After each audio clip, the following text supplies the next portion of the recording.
Ja, guten Morgen miteinander. Mega schön, seid ihr alle da.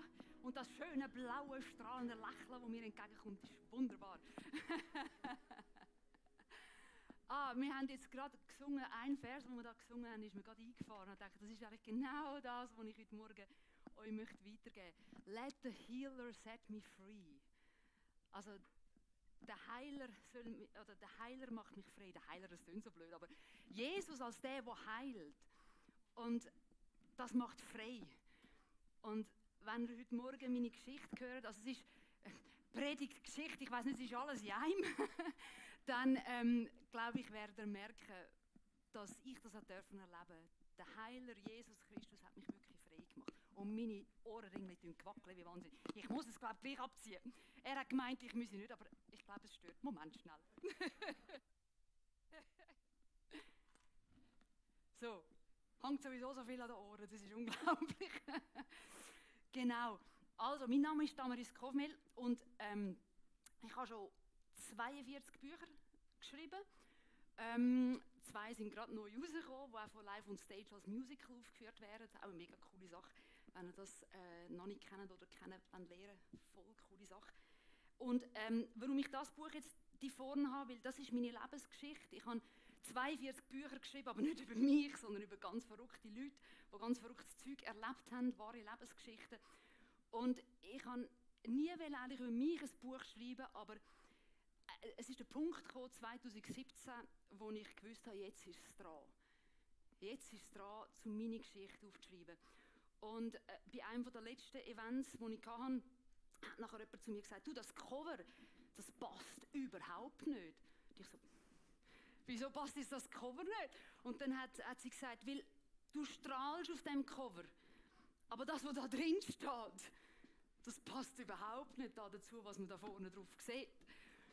Und ich habe gesagt, ja, da hast du eigentlich recht. Also das, was man da vorne drauf sieht, ist schlicht und einfach ein Wunder. Das, was ihr heute da seht, mich strahlen, das ist ein Wunder. Ich kann es nicht anders sagen. Und ich fange einfach mal an zu erzählen. Ich habe 40 Minuten und ich glaube, könnt ihr sogar einblenden, damit ich könnte stundenlang erzählen. Also, ich muss dann einfach irgendwann abbrechen. Genau. Also angefangen hat es bei mir mit dem Schreiben, wo ich noch gar nicht schreiben konnte. Ich habe meine erste Geschichte meiner Mutter diktiert, da war ich 5 gewesen. Das war eine ganz lustige, herzige Geschichte und da habe ich Bilder dazu gemalt und so. Und dann bin ich in die Schule gekommen und habe endlich selber schreiben und habe dann angefangen, meine Geschichten aufschreiben, erfinden. Und die Geschichten sind immer so lang gewesen, wie die Schulhefte dick sind. Das heisst, mit der Zeit sind die immer dicker geworden, meine Geschichten. Und dann, als ich 15 war, habe ich ein Manuskript, ein Buch geschrieben, also ein unveröffentlichtes Buch noch, wo ich dachte, ich glaube, das kann ich veröffentlichen. Ich glaube, jetzt bin ich so weit, weil ich habe immer wieder gedacht, ich will einmal ein Buch veröffentlichen, so wie Federica De Cesco, das war mein grosses Vorbild gewesen. Und sie hat mit 16 das erste Buch geschrieben. Und dann habe ich gedacht, ich schaffe das mit 15.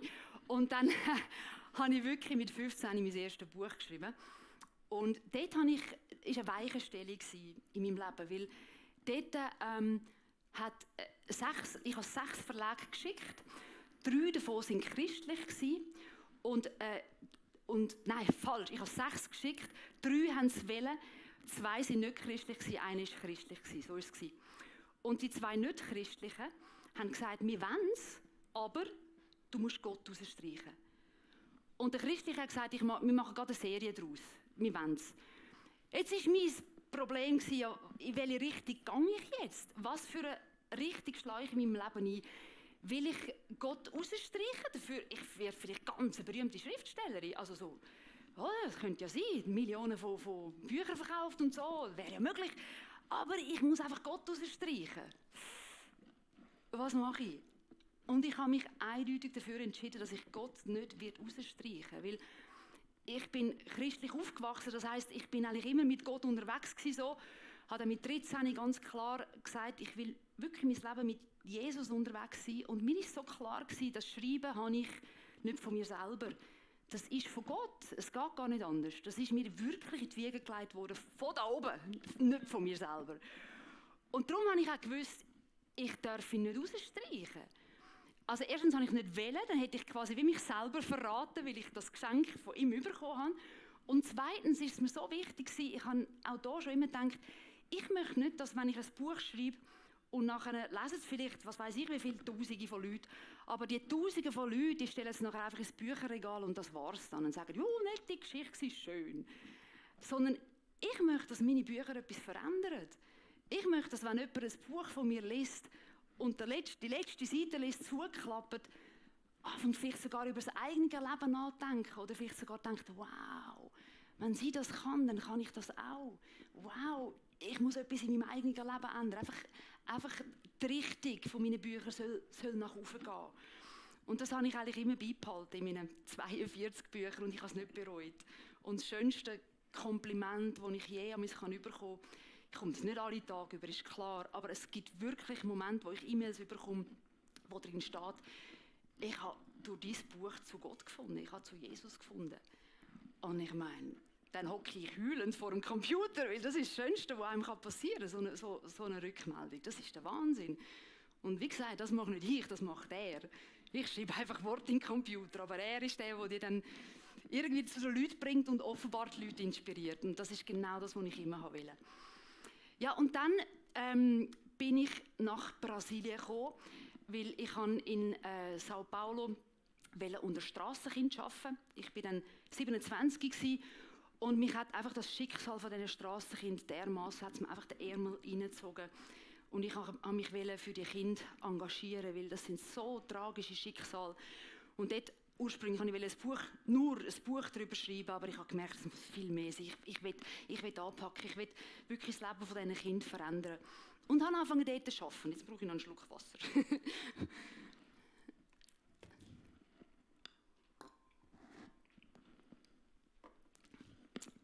Und dann, also die Arbeit unter diesen Strassenkindern war ziemlich krass, was man da erlebt. Man erlebt auf der einen Seite Gott extrem. Also ich habe noch nie in meinem ganzen Leben Gott so krass und so tief und so echt erlebt wie im Dreck mit den Strassenkindern. Wir haben dort Gottesdienste gefeiert, das könnt ihr euch nicht vorstellen. Also einfach ein paar Stühle, eine Gitarre vorne. Am Anfang, bevor die Kinder reinkommen, haben wir dann mit Messer und Waffen abgenommen. Und nachher hockst du her und feierst mit diesen Gottesdienst. Mit diesen Kindern, Jugendlichen, die meistens noch nicht 20 waren und schon Leute überfallen haben, schon im Gefängnis waren. Es gibt in Brasilien Kindergefängnis, das ist ganz brutal. Oder die zum Teil auch wirklich schon Leute umgebracht haben. Also, und da hockst du mit diesen Kindern zusammen und du schaust ihnen auch in die Augen und du siehst einem Kind an, wie lange das schon auf der Straße ist. Also das heisst, alles über 2 Wochen siehst und alles unter 2 Wochen siehst. Unter 2 Wochen schaust du einem Kind in die Augen und es strahlt und es ist ein Kind. Und hat die kindliche Unschuld in den Augen. Nach 2 Wochen auf der Straße ist das einfach weg. Und dann, was du dort in diesen Augen siehst, das siehst du bei vielen Erwachsenen nicht einmal. Das ist bei uns so. Du siehst in diesen Augen, das Kind hat schon alles gesehen, was man nicht sehen sollte und nicht erleben sollte. Hat alles schon gesehen. Also brutal. Und solche Kinder haben wir gehabt, aber wenn wir zusammen mit ihnen dort den Gottesdienst gefeiert haben, die sind auf den Knien gewesen, die haben angefangen zu brüllen vor Gott und ihm ihr Leben gegeben und einfach gesagt, hilf mir, dass ich den nächsten Tag überlebe, hilf mir, dass ich zu essen habe den nächsten Tag. Es ist so um existenzielle Sachen gegangen und Gott ist immer anwesend gewesen. Man hat ihn gespürt. Und wisst ihr, ich bin nicht so eine Gespürige, ich spüre Gott nicht viel. Vielmal ist es einfach eine Tatsache, ich weiss, er ist da, er ist in meinem Leben, aber so das Gespüren habe ich nicht so viel. Aber dort hatte ich das gehabt. Wir sind an mein Auto runtergelaufen und wir haben einfach zusammen mit diesen Strassenkindern Gott angebetet und er war einfach da gewesen. Krass. Und wir haben auch krasse Sachen erlebt. Also als ein Beispiel, einer hat es gegeben, der hat Leandro geheissen. Wir haben ihm immer Dencinio gesagt, das heisst Zähnli, weil er hat einen abgebrochenen Vorderzahn gehabt, wegen einem Kampf. Und er ist in kein Projekt mehr reingekommen, weil alle haben gesagt, er ist furchtbar aggressiv, der greift uns Leiter auch an. Wir wollen mit dem nichts mehr zu tun haben, der war 17 gewesen. Hat aber noch nie jemanden umgebracht. Aber einfach Raubüberfall und alles Wüste. Und dann ist er zu uns ins Projekt gekommen und eines Abends kommt er brüllend zu uns ins Projekt. Wir haben eins gehabt, wo wir übernachten konnten. Dann kommt er so, und dann sage ich, was ist denn passiert, Leandro? Und er so, du glaubst nicht, was passiert ist. Er hätte eine Stinkwut auf einen und hat sich wirklich vorgenommen, den bringe ich jetzt um. Und dann hat er sich eine Waffe besorgt und ist die Straße entlang gelaufen, um zu dem zu gehen, den er will umbringen will. Und wo er unterwegs ist und auf dieser Straße läuft, hört er plötzlich eine Stimme, die sagt, Leandro, kehr um.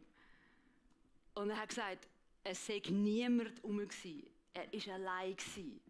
Und dann hat er wieder angefangen zu heulen und gesagt, das war Gott gewesen. Und mir ist das so eingefahren. Ich habe gesagt, das ist ja krass. Du hast gerade ein Saulus-Paulus-Erlebnis gehört. Er hat auch Gottes Stimme gehört. Krass, krass. Und er hat dann gesagt, und dann bin ich umgekehrt. Ich habe es nicht gemacht. Ich bin wieder umgekehrt und jetzt bin ich da. Und dann am nächsten Morgen ist er wieder ganz mit strahlenden Augen zu mir gekommen und hat gesagt, du, die Nacht bin ich aufgewacht und ich hatte Tränen in den Augen gehabt. Gell? Das ist, weil der Heilige Geist da ist. Und ich so, wow, ist das krass. Und so haben wir, das ist nur ein einziges Beispiel.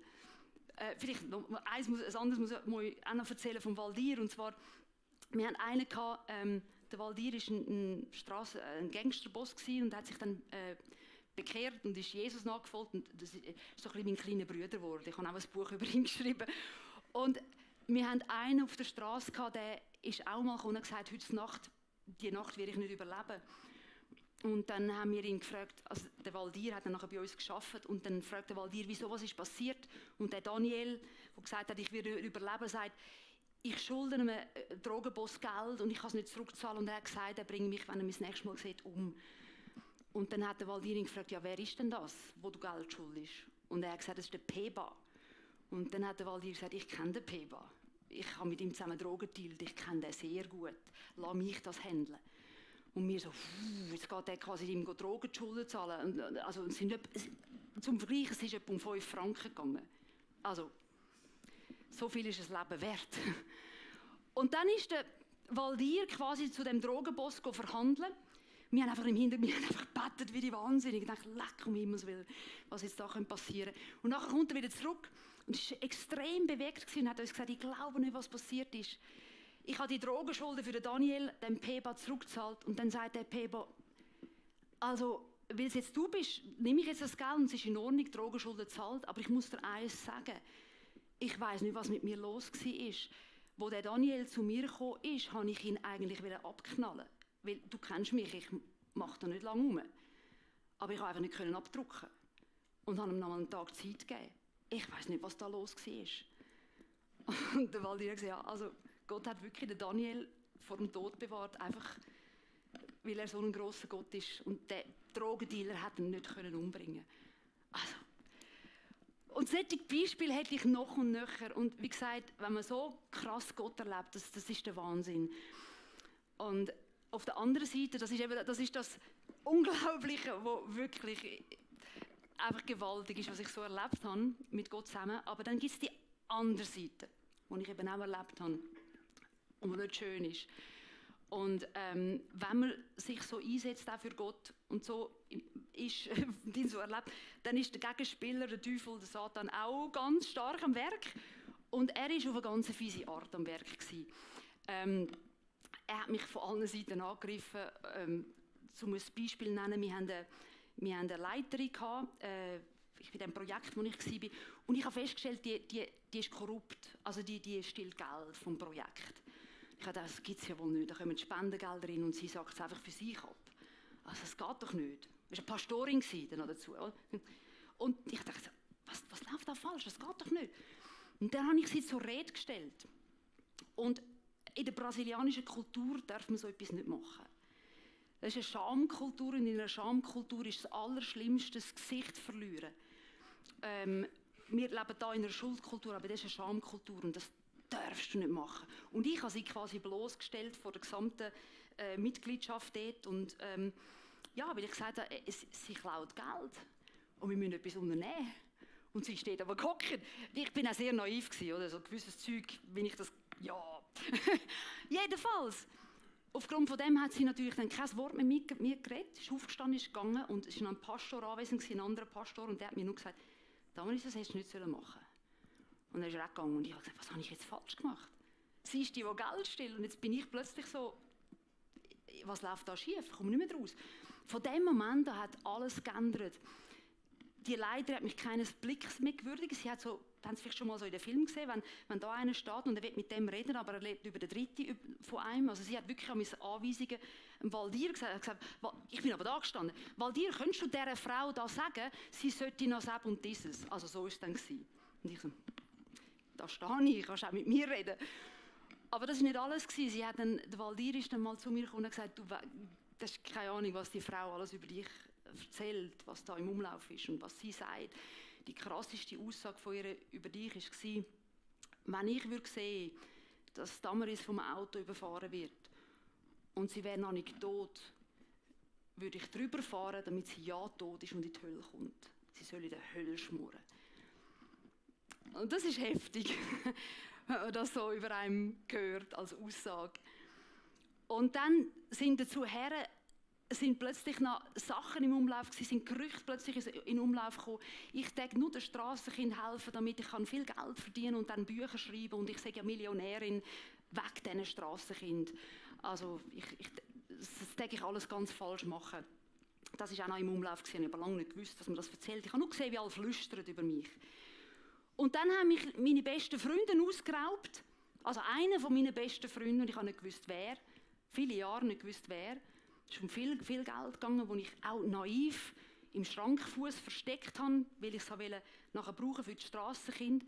Und habe meinen besten Freunden davon erzählt. Aber ich habe gemeint, sie sind meine besten Freunde. Und am nächsten Tag war das Geld einfach nicht mehr rum. Und dann musste die Polizei kommen und es war Agatha Christie-mässig. Du hast einfach hocken da deine 5 besten Freunde.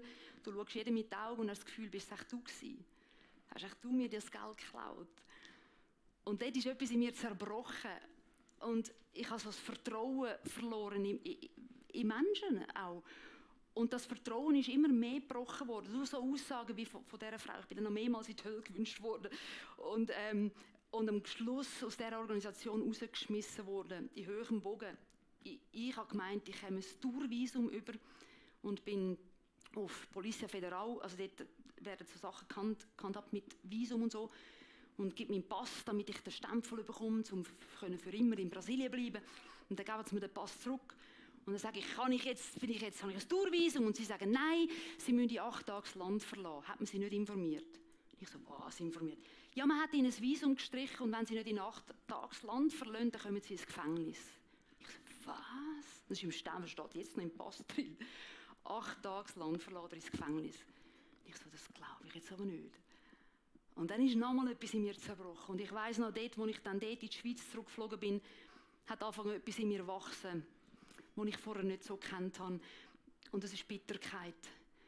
Weil ich habe so viel schlucken und ständig eben hintergangen, verleumdet, böse über mich geredet, in die Hölle gewünscht. Und irgendwann, ich habe immer einfach gewusst, ich habe mir einfach das zu Herzen genommen, was Jesus ja gesagt hat, wo wir alle schön beten im Vater unser. Vergib uns unsere Schuld, wie auch wir vergeben unseren Schuldigern. Und ich habe gedacht, das muss ich machen und habe den Leuten vergeben und habe es laut ausgesprochen und habe es immer wieder laut ausgesprochen, habe es auf den Knien laut ausgesprochen, habe es aufgeschrauen, in den Himmel aufgeschrauen. Aber da innen hat es einfach anders ausgesehen und es hat mich auch schief verrissen, weil ich dachte, ich mache das, was Gott möchte. Wir sollen vergeben. Und ich vergebe, aber es ändert sich nichts. Da in meinem Herzen ist eine Bitterkeit, die anfängt zu wachsen. Und die wird immer stärker. Und ich bringe sie nicht los. Und ich habe auch nicht gewusst, wie. Ich habe nur gewusst, wir sollen vergeben. Und ich bin wirklich hässlich geworden langsam auf Gott und gesagt, ich verstehe es nicht. Wenn du uns das sagst, wir sollen vergeben, wieso funktioniert es dann nicht? Zumindest bei mir. Es funktioniert einfach nicht. Da innen, da wühlt es, da brodelt es. Und ich bringe das nicht mehr unter Kontrolle. Aber ich habe es einfach abgeschluckt, abgedruckt und gedacht, weitermachen. Und dann muss ich nochmal einen Schluck Wasser trinken.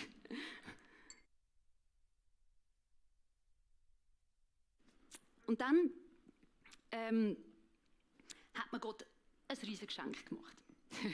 Das ist der Teil meiner Geschichte, den ich sehr gerne erzähle und wo glaube, der einzige lustige Teil. So, eine hat einmal mein Buch gelesen und dann bei einem Kapitel angefangen zu lachen und hat gesagt, weißt du, wo ich bin? Und ich, ja, ich weiss genau, wo du bist. Beim Rest kann man nicht so unbedingt lachen, aber bei einem Kapitel schon. Ich habe in Brasilien, eine Woche bevor mir das Visum gestrichen wurde, habe ich einen ganz coolen Typ kennengelernt. Der ist im Gefängnis auf die Welt gekommen und war Drogendealer und ist dann Christ geworden, hat Jesus kennengelernt. Und der hat diesen Strassenkind in meinem Projekt seine Geschichte erzählt. Und ich habe gedacht, das wäre ein Buch. Der Typ ist cool, ich schreibe ein Buch über den. Dann, als ich rausgeschmissen wurde aus dem Land, bin ich als Tourist wieder retour nach Brasilien und bin unter einem Baum gehockt in einem Park und habe Gott gesagt, ich stehe erst wieder auf, wenn du mir sagst, wie es weitergeht. Weil ich so ein klares Gefühl hatte oder wirklich gedacht, dass ein Strassenkind ist meine Berufung, aber du kickst mich aus dem Land raus. Ich war so hässlich auf ihn. Ich habe gesagt, ja toll, du kickst mich aus dem Land raus, dabei ist da meine Berufung. Was soll das? Jetzt gib mir eine Antwort. Ich stehe nicht auf, bevor du mir eine Antwort gibst. Man muss aufpassen, was man betet. Ich bin auch mit dem gehockt und dahinter hat mir angefangen weh und Gott hat nicht geredet. Und dann bin ich noch hässiger gewesen. Ich dachte, jetzt sag mir doch, wie es weiter soll gehen. Und irgendwann ist so ein Gedanke gekommen, schreib doch ein Buch. Und ich so, aha, ein Buch? Und dann ist es wie ein umgekehrter Händchen gewesen, weil mit dem kann man mich, Gott weiss das, mit dem zieht er mich immer. Schreib ein Buch. Und dann dachte ich, über wer? Ja, über den Typ, der gekommen ist, der ist so cool, ich schreibe über dieses Buch. Und bis ich das Buch geschrieben habe, weiss ich vielleicht auch, wie es mit meinem Leben weitergehen soll. Dann bin ich nach Amerika gereist, um über ihn ein Buch zu schreiben und habe mich im ersten Tag in ihn verliebt. Und er sich aber nicht in mich. Aber ich habe gedacht, das wird mein Mann. Der ist so Hammer, der passt so gut zu mir. Und der hat eine Drogenreha im Wald. Und die war so krass, hat mir sie gezeigt. Dann sind wir dort angefahren in den Wald. Und dann das erste, was war, hat mich einer begrüßt vom Baum oben runter. Der ist dort gehockt, blaue Haare, so so runtergewunken. Und ich so, okay, wo sind wir denn da? Und dann habe ich gefragt, Dimitri, wer ist das? Oh, das ist mein Leiter. Wieso hockt denn der auf dem Baum? Ich habe keine Ahnung. Und dann sind wir weitergelaufen, dann war einer vorne mit kurzen Hosen, es war Winter, es war kalt, eiskalt, er hatte kurze Hosen an und so einen Bottich vorne durch und hat ein Feuerchen drin gemacht, keine Ahnung wieso. Und dann habe ich gefragt, wer ist denn das? Ah, das ist der, ich weiss den Namen nicht, John. Der hat immer kurze Hosen an. Und er trinkt seinen Urin. Ich so, aha. Okay, dann sind wir reingegangen in das Gebäude. Es ist einfach so wie eine Halle, nein, nicht eine Halle. Ein Häuschen, das aus Holz war, im Wald. Und dann ist mir ein Huhn entgegengekommen. Aber nicht so eins. So eins. Einer in einem Huhnkostüm. Das ist jetzt weiss ich den Namen nicht. Das ist der Kevin. Ich weiss nicht, wie er aussieht. Er hat noch nie seine Masken abgezogen. Und ich so, aha. Okay. Und dann ist irgendwo auf dem Sofa noch einer gelegen und dann habe ich gesagt, was ist das für ein Mädchen? Nein, das ist kein Mädchen, das ist ein Bub. Der ist auch einfach da. Ich so, aha. Und dann sind wir dort rein gewesen, einfach, also so kuriose Gestalten habe ich in meinem ganzen Leben noch nie gesehen auf einem Haufen. Und dann plötzlich hat einer gesagt, du, wir könnten doch das Abendmahl zusammen feiern. Und dann hat einer gesagt, ja, wir haben glaube noch irgendwo Brot. Wo haben wir eigentlich noch Traubensaft? Und dann sind sie wieder gekommen und dann haben wir zusammen Abendmahl gefeiert. Mit dem urintrinkenden, mit der kurzen Hose, mit dem Huhn, mit dem Bub, der ein Mädchen ist, mit wer haben wir ausgelassen? Mit dem blauhaarigen, also es hat noch mehr von denen, also wirklich, also einfach kurios. Und wir haben Abendmahl gefeiert und das war wieder wie in Brasilien. Ich habe Gott so krass gespürt. Zwischen diesen Leuten. Und er hat gesagt, das sind all die keiner mehr will. Die kommen nie mehr unter. Und ich sage einfach, kommt. Und dort waren wir, so eine Truppe, wo du eigentlich nie überhaupt eingehen kannst mit so einer Truppe. Aber Gott war dort. Weil Gott liebt es, bei denen zu sein, die zerbrochene Herzen sind. Dort ist er. Und dort habe ich ihn erlebt. Immer und immer wieder. Bei denen, die verstoßen sind. Bei denen, die niemand mehr will. Bei denen, die zerbrochene Herzen sind. Dort ist Gott. Und dort erlebt man Gott. Und dann bin ich noch mehr verliebt in Dimitri. Und er, aber noch nicht in mich. Und ich habe Gott einfach gesagt, wenn das mein Mann soll sein, dann musst du ihm sagen, ich sage kein Wort. Also er muss mir etwas sagen, ich sage kein Wort. Und dann war er auf dem Heimweg mit seinem Auto, er hat in einer Wege gewohnt und in diesem Auto hört er plötzlich Gottes Stimme. Er hat wirklich Gottes Stimme gehört, akustisch. Ich habe leider noch nie, aber er schon. Und Gott hat ihm gesagt, sie ist deine Frau. Und er so, wer? Also, die Damarie Gomel da, er hat meinen Namen nicht mal können sagen. Und Gott, ja. Und er so, ja, aber ich kenne sie gar nicht. Und Gott hat ihm gesagt, aber ich kenne sie. Und dann ist er heimgekommen in die Wege und Türen aufgemacht und hat gekühlt. Und dann fragen die von den Wegen, was ist passiert? Ist jemand gestorben? Und er, nein, ich heirate. Und dann haben sie gefragt, ja, einmal wer denn? Ja, die Frau da, die Autorin da, die Damarie Gomel. Ja, weiss sie es denn? Nein. Ja, sagst du es dann? Nein! Jetzt haben wir also, ich habe gesagt, ich sage nichts. Er hat gesagt, er sage nichts. Jetzt hat Gott ein Problem gehabt. Und das hat er folgendermaßen gelöst. Ich habe eine Pizza gegessen, die mir nicht bekommen ist. Und dann bin ich so grün im Gesicht, im Bett gelegen. Und dann kommt der Dimitri rein und sagt so, Gott hat zu mir geredet. Und ich so, was hat Gott denn gesagt? Ich soll dich heiraten, aber du darfst sagen, wann. Und dann habe ich gesagt, gestern. Und dann habe ich kotzen.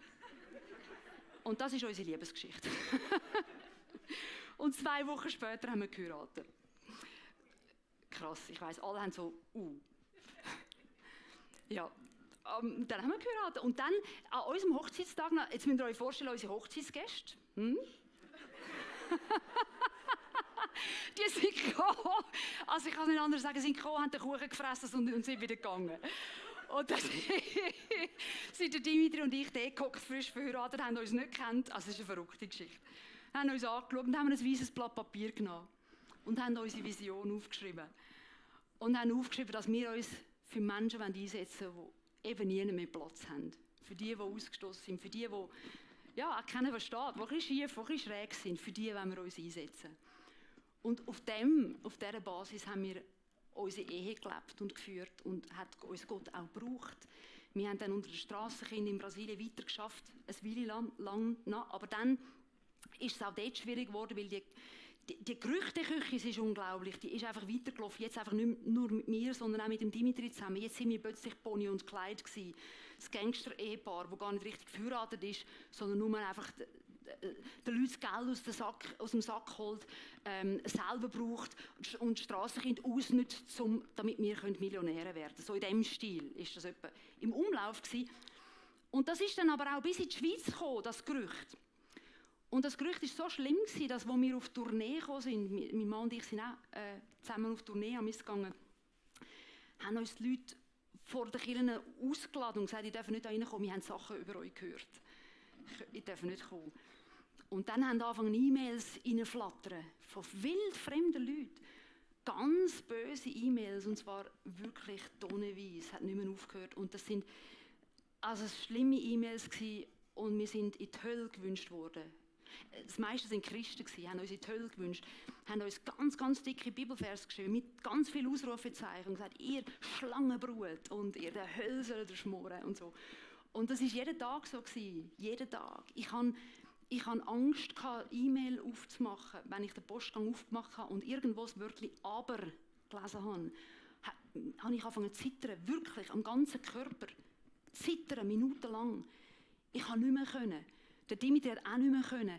Er ist einmal irgendwie zur Nacht, wir haben wirklich das Gefühl, wir sind so verrissen worden in der Öffentlichkeit, so verrissen worden. Man ist sich vorgekommen, wie wenn man nackt vor den Leuten steht und immer noch verrissen wird und auf einem herumgehauen wird.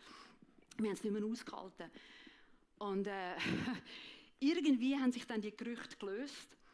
Aber ich habe ja vorher erzählt, schon von Brasilien habe ich das gehabt und ich habe einfach immer gesagt, ich vergebe allen, ich vergebe allen, ich vergebe allen. Aber die Gefühle in mir, die Bitterkeit ist immer grösser geworden, immer grösser geworden. Und dann, irgendwann ist sie explodiert.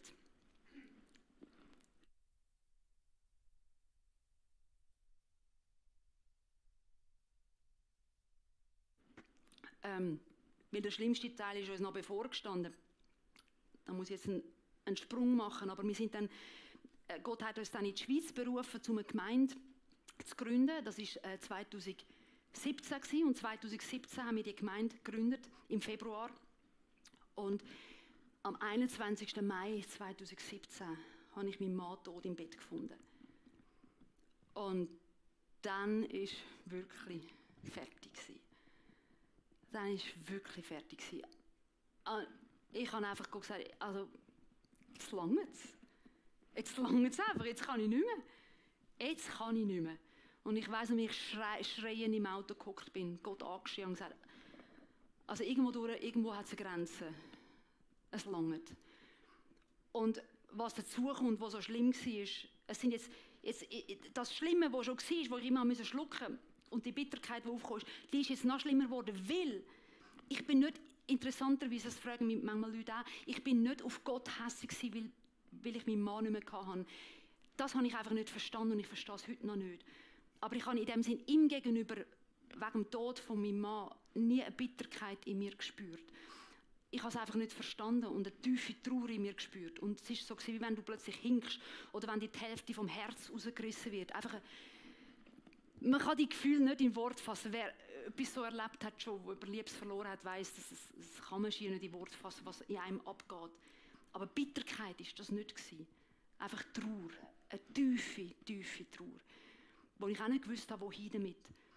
Und parallel dazu, die Gemeinde, die wir gegründet haben, das ist ein bisschen kompliziert, weil wir haben eigentlich eine alte Gemeinde mit drin hineingenommen und sie neu umgestalten wollen und so weitergehen. Aber die alte Gemeinde hat das so nicht wollen und hat mir dann, ich habe dann gesagt, ich kann nicht mehr weiter, ich bin innerlich so verrissen, mein Mann ist gestorben und ich weiß nicht, wie es weitergehen soll. Und sie haben dann schon wissen, wie es jetzt weitergeht mit der Gemeinde und haben mir eine 10-Punkte-Liste geschickt per E-Mail, am Tag nach dem Tod von Dimitri, wie jetzt die Gemeinde weitergehen soll, was meine Qualifikation ist, um die Gemeinde weiterzuleiten und so Sachen. Und wir müssen jetzt ein Meeting haben. Ich habe gesagt, Leute, lass mich wenigstens meinen Mann beerdigen. Also, ich bin jetzt nicht in der Lage, da irgendein Meeting, einen 10-Punkte-Plan aufzustellen mit euch.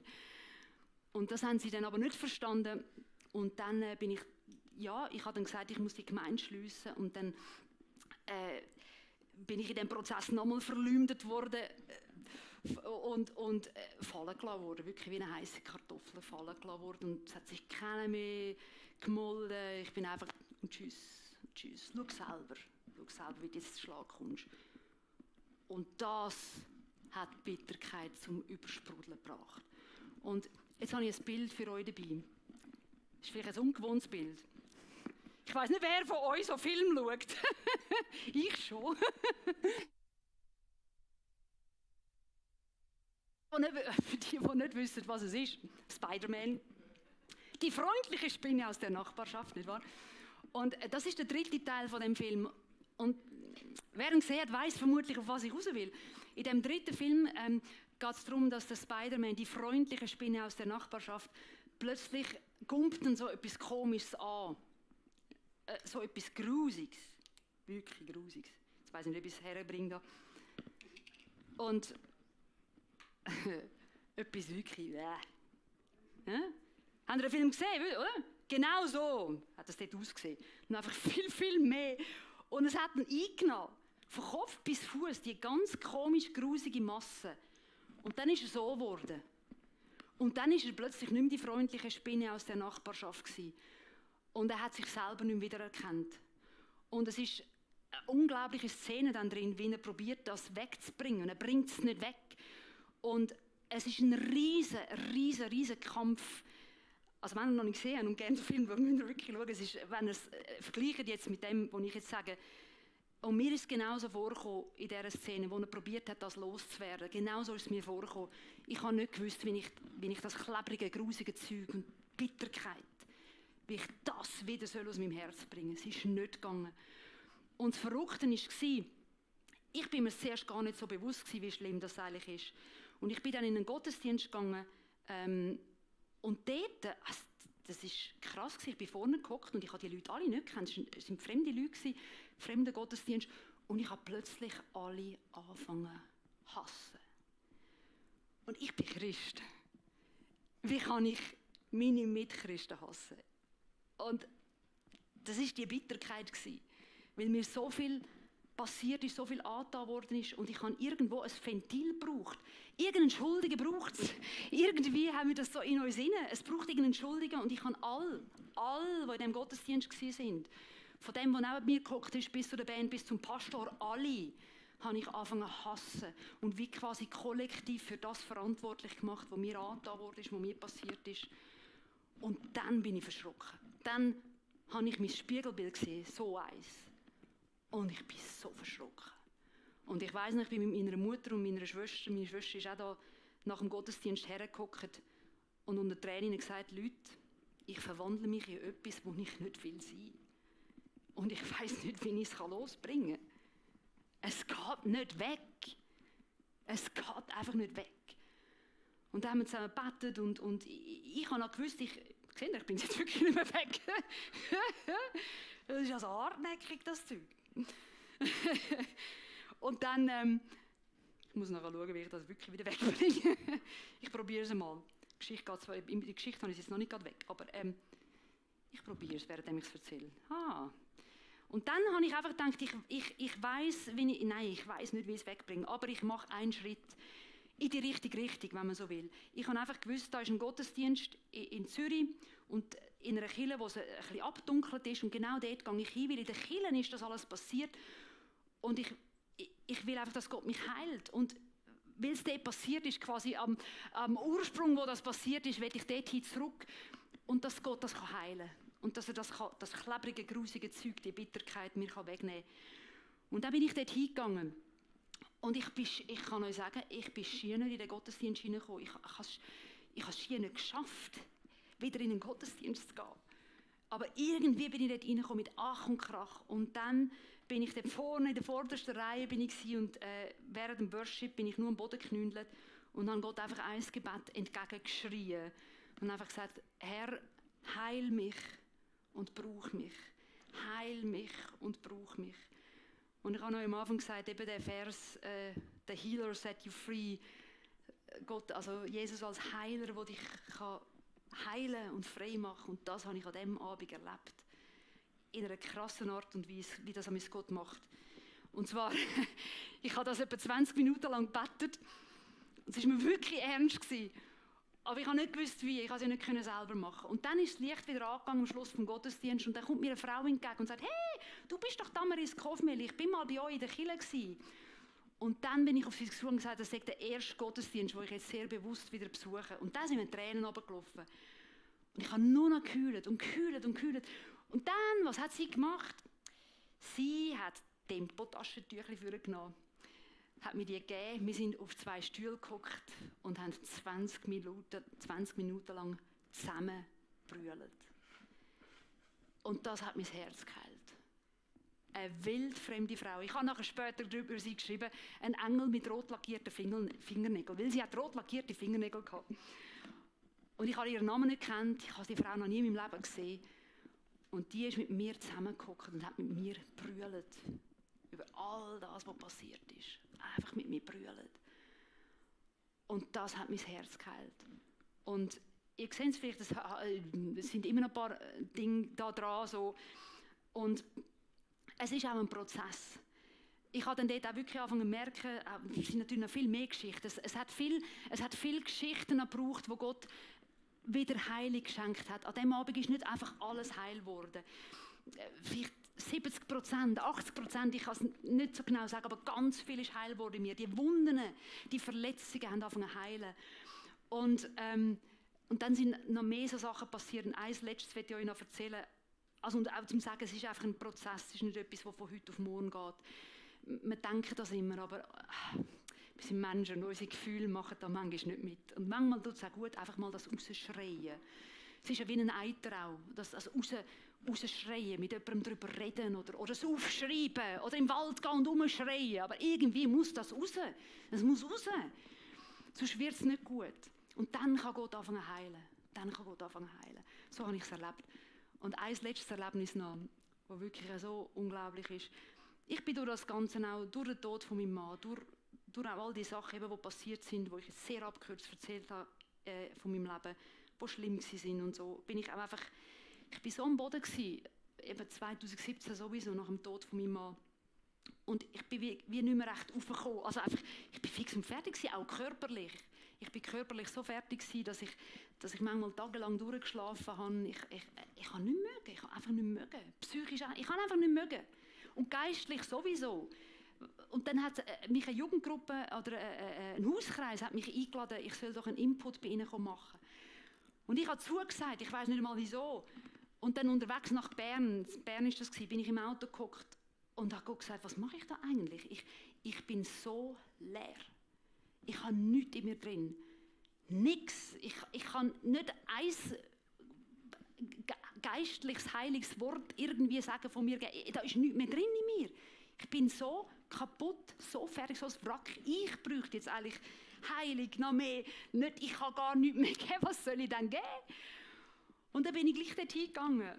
Und sind alle so gespannt gewesen, auf was ich jetzt ihnen Grosses wird erzählen. Und dann haben sie angefangen Worship zu machen, bevor ich dann dran wäre. Und während dem Worship habe ich nur noch gekühlt. Mir ist so einfach, ich bin so am Boden gewesen und ich habe brüllt und dann haben mir die alle Tempotaschentücher, wieder mal Tempotaschentücher gegeben. Dann haben sie WC-Papier holen, weil die nicht gelangt haben. Also es ist wirklich, und dann immer noch alle gespannt auf mich geschaut, was ich euch jetzt sage. Und dann habe ich ihnen nur gesagt, also es tut mir ja leid, also in dem Zustand bin ich mich jetzt da gesehen, aber ich kann euch gar nichts geben. Und dann habe ich einfach angefangen zu erzählen, was ich euch jetzt ein bisschen erzählt habe, was alles passiert ist. Und habe gesagt, und irgendwo durch, ich weiss nicht mal, ob ich noch weitermachen soll. Was hat das alles noch für einen Sinn? Ich bin so fix und fertig. Vor allem, ich habe einfach genug, ich mag nicht mehr. Es fehlt noch so viel und ich hänge den ganzen Glauben an den Nagel. Ich mag nicht mehr. Ich kann nicht mehr. Und dann hat mich eine, die mich eingeladen hat, die hat grüne Haare gehabt.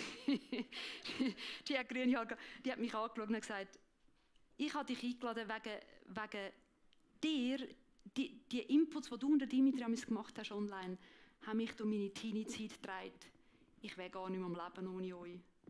Ich bin eine Frucht von euch. Und ich so, was? Mach weiter. Ich so, was? Und dann hat ein zweiter angefangen zu reden und hat gesagt, eine Frau auch, eine junge Frau, sie sagt, kennst du mich noch? Und ich so, nein. Sie so, ich bin mit 15 bei euch in Brasilien in einem Einsatz. Es hat mein Leben verändert. Ich bin eine Frucht von euch. Mach weiter. Und ich so, was? Es bewegt mich heute noch. Und dann ist ein Dritter gekommen und hat gesagt, ich habe all deine Bücher gelesen und weisst was? Ich bin Christ wegen dir. Wegen deinen Büchern. Ich bin eine Frucht von dir. Und ich so, was? Und es ist mir so eingefahren. Und wisst ihr, ich stehe heute nicht davon und bin heilig und alles ist gut in meinem Leben. Aber das begeistert mich so an Gott. Er kann uns einfach brauchen, egal wie wir sind. Und wenn wir treu mit ihm vorwärts gehen, ja, es werden Sachen passieren. Wir werden verletzt werden und wir werden andere auch verletzt. Und manchmal tun halt Verletzungen von Christen noch viel mehr weh, weil man denkt, von denen erwartet man es nicht. Aber Leute, wir sind alles nur Menschen. Wir sind letztlich alles nur Menschen und der einzige Unterschied ist, dass wir, wenn wir Christ sind, Jesus haben, der uns hilft, das Leben zu bestreiten. Das ist der einzige Unterschied. Aber ansonsten sind wir alle nicht gefeit vor dem. Und, aber für mich ist es einfach so schön zu sehen, hey, Gott hat mich gebraucht und Gott braucht mich weiterhin. Egal, was noch für Stürme werden kommen in meinem Leben, egal, was alles passiert ist, er geht mit mir. Und ich durfte ein paar Früchte von mir sehen, das war so ein Geschenk für mich. Und das hat mir so Mut gemacht, dass ich sage, ich mache weiter. Und egal, was noch kommt, egal, ganz egal, ich mache weiter. Weil er hat sein Leben für mich gelassen und ich möchte für ihn leben. Ich möchte einfach nichts anderes als für ihn leben, egal was das heisst. Und was noch nicht in Ordnung ist und was noch nicht heil ist in mir, das wird Jesus mit der Zeit auch noch heilen. Es ist ein Prozess, der geht nicht von heute auf morgen, aber er wird es machen. Und ich möchte dir einfach auch Mut machen für dein eigenes Leben. Er wird es machen. Er wird es machen. Vielleicht nicht von heute auf morgen. Und vielleicht brauchst du auch Hilfe, vielleicht brauchst du wirklich jemanden, der einfach mal dich auskotzen kann. Man braucht das manchmal. Ein Ventil, dass das mal rauskommen kann. Dass der Eiter rauskommen kann. Und das haben wir auch verlehrt, das Klagen, wo wir in den Klageliedern und in den Psalmen überall sehen, wo man manchmal denkt, hui, haben die mit Gott geredet, hui, hui, hui. Darf ich überhaupt so Worte ins Maul nehmen? Aber Gott vertreibt das schon. Er vertreibt das, du darfst es ihm sagen.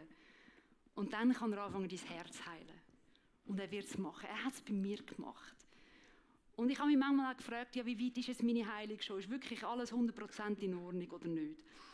Und ich würde es mal so sagen, es ist 99% ist in Ordnung. Es ist wie so bei einer Narbe, die man so hat. Und wenn das Wetter umschlägt, dann zuckt sie nochmal. Aber dann ist es wieder vorbei. Und etwa so stehe ich im Moment vor euch. Und das ist wirklich darum, wie gesagt, das, was die Frau hier gesagt hat, das Buchcover, wo ich strahle, und ich lache auch sehr gerne heute immer noch, das, wo ich strahle, das ist ein Wunder, das hat gar nichts mit mir zu tun, es hat echt einfach mit ihm zu tun. Er hat es gemacht, ich kann es nicht anders sagen. Und dafür bin ich ihm unendlich dankbar. Und jetzt möchte ich auch noch beten zum Schluss und nachher haben wir noch einen wunderbaren Worship-Teil mit der Worship-Band, wo wir das auch einfach noch verinnerlichen können. Und auch wenn ihr nachher noch Fragen habt, ich bin ja nachher noch auch die Leute von der Gemeinde sind sicher auch noch da, wenn ihr ein Gebet wollt oder ja, wenn das jetzt selber in eurem Leben irgendwo aufgewühlt hat, dann geht nicht heim, bevor ihr mit jemandem darüber geredet habt. Ja, Herr, ich danke dir einfach so, dass du so ein guter Gott bist. Du liebst uns so sehr und du gehst mit uns voran, Herr. Und es ist nicht immer einfach. Es ist wirklich nicht immer einfach. Jeder könnte ein Lied davon singen. Das Leben ist nicht einfach, aber mit dir ist es so viel besser. Ich weiß nicht, wo ich wäre ohne dich und ich danke dir so dafür. Und ich danke dir, dass du auch wirklich allen, die uns da sind, uns allen, die uns da sind, dass du mit uns einen Weg willst gehen und gehst. Ganz egal, wie der Weg aussieht, ganz egal, an welchem Punkt wir stehen, ganz egal, was dann noch für Verletzungen in uns sind oder wo wir noch nicht Vergebung ausgesprochen haben oder wo einfach noch Bitterkeit auch rum ist. Herr, hilf uns, dass wir das können, dass wir heil werden können. Du bist der heilt, der Heiler, der uns frei macht, der uns so eine Freiheit gibt, wenn unser Herz kann entlastet werden und das alles, das schwarze, grusige, bittere Zeug kann wegfallen. Das machst du, ich danke dir. Ich möchte jetzt einfach wirklich, ja, jeden, auch wenn du das bist, auch heb du ihm einfach in deinen Gedanken dein Herz her. Egal wie es aussieht, egal wie dreckig das ist, egal wie viel Bitterkeit noch dran klebt oder Unversöhnlichkeit oder Schmerz oder was auch immer dran klebt, wo so dran klebt. Ich bitte dich, dass du das Klebrige anfängst weglösen von unseren Herzen. Und dass du wieder Leben einhauchst und Liebe und Freude und Hoffnung und alles, was wir brauchen. Ich danke dir so dafür. Ich danke dir einfach für deine Liebe, dass du uns so unendlich liebst. Danke, Herr Jesus.